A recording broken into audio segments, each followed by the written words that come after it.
At a U.S. Army training camp in New Haven, 1917. Amid the shouts of recruits and the sound of rifles on the range, there was an unusual visitor not listed on the roster. A small dog, short-haired, floppy-eared, sturdy-built, somewhere between a pit bull and a terrier, wandered around the camp, following the soldiers. No one knew where he came from, but he had intelligent, playful eyes and would wag his tail whenever he heard the bugle. A young private named John Robert Conroy took special notice of him. He fed him and gave him a short name, Stubby, because of his stubby tail and short build. Stubby quickly became the spirit of the platoon. He learned to march beside the men, barked on command when he heard "attention," and most impressively, he learned to lift his paw in a military salute, something that made everyone burst out laughing.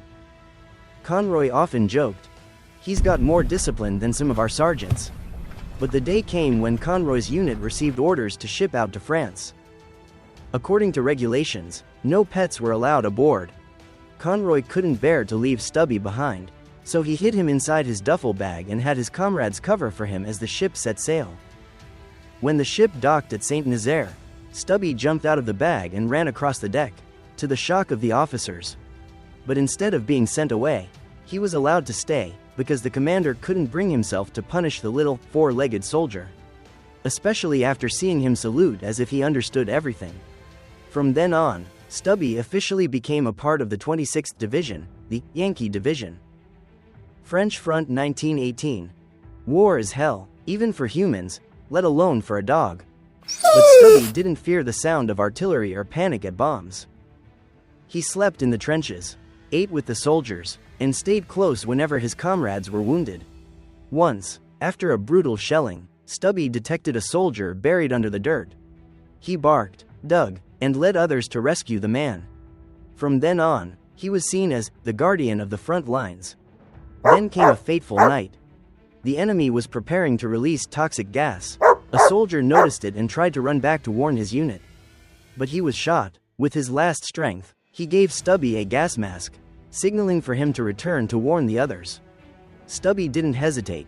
He ran through gunfire and debris to deliver the warning. The men donned their masks just in time, while Stubby collapsed from chlorine exposure. He survived, but from then on, he was extremely sensitive to the smell of gas. Whenever he sensed it, he barked furiously, often before the soldiers even knew what was happening. Word spread quickly. People said Stubby had a miraculous survival instinct. He saved dozens of lives, just by barking at the right moment. Stubby also learned to distinguish uniforms and languages.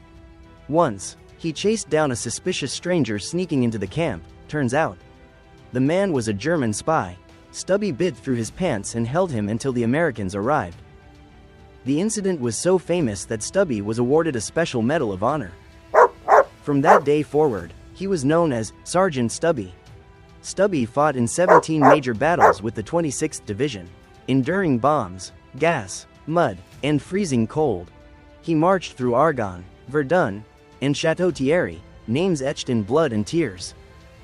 But Stubby never left his unit's side. He lay beside wounded men, gently licking the hands of those dying, as if offering them comfort. A nurse once wrote in her diary, "Stubby could feel the pain. He always found his way to those who needed peace." When the war ended in 1918, Stubby bore many scars but lived. He returned to America with Conroy, a true hero. Back home, Stubby was welcomed as a celebrity. He marched with veterans down New York's avenues, received a medal from the veterans of foreign wars, and even met President Wilson. Whenever he appeared, he still performed his salute, making crowds laugh and cheer. Newspapers called Stubby the bravest dog of the Great War. Schools, hospitals, even young soldiers saw him as a symbol of courage and hope. Stubby traveled everywhere with Conroy, attending memorials and speaking events. No one saw him as just a dog, he was a comrade, a real soldier. In 1926, Stubby passed away peacefully in his sleep, on Conroy's old army blanket. His body was preserved and later displayed at the Smithsonian Institute, the National Museum of the United States. Around his neck is a small coat adorned with 13 medals, each telling a story of loyalty and unconditional love. A small plaque beside him reads, He delivered hope, not messages. Stubby didn't understand war, but he understood people. In the midst of explosions and suffering, he reminded soldiers that bravery isn't just a human trait. Sometimes, a loyal heart is more powerful than any weapon. Sergeant Stubby, the little dog in the Great War. He knew nothing of glory, but left behind a legacy of compassion. Over a century later, his story is still told, as a symbol of friendship, loyalty, and hope. Follow the channel for more true stories of small beings who changed human history.